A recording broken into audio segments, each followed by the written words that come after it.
show you how to fix a watch that's completely wound up.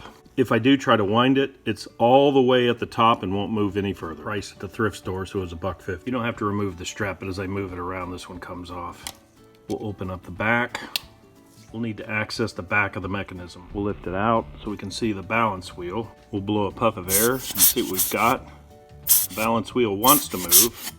The pivot at the balance wheel, if you put oil on it, you're not going to be able to get to the balance wheel because of this capstone. But there are other places you can add oil. On a watch, there's going to be 4 pivot points that you can put oil on. You can see one here, here, here, and here. So we'll put a little bit of the correct oil on this. I've tried all kinds of different viscosity oils, and you're gonna pretty much have to have something like a Mobius 8000, and this is the non-synthetic, and this is like $10 a vial. If you get the synthetic, which would be better, you're gonna be looking at more like 30 bucks or so. Now, this oiler is not just a stick pin. If you look at the end, there's a little flat spot, and that's where the oil is collected, just a very small amount of it.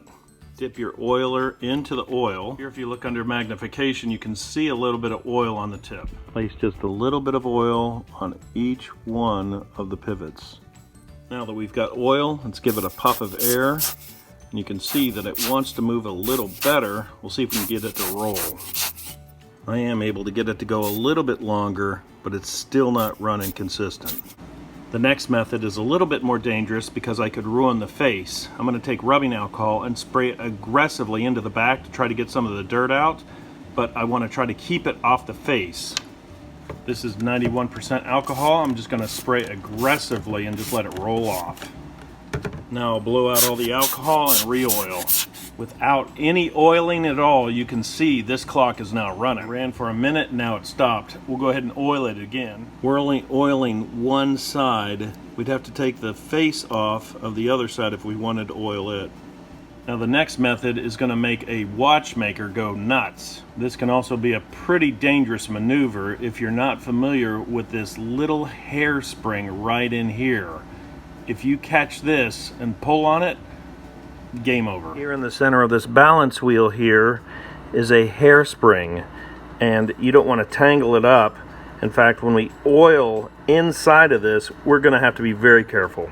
We're going to go in with a little bit of oil and just put a little bit in the pivot here and just a little bit on the escapement, and look at that, it is starting to move and move consistently.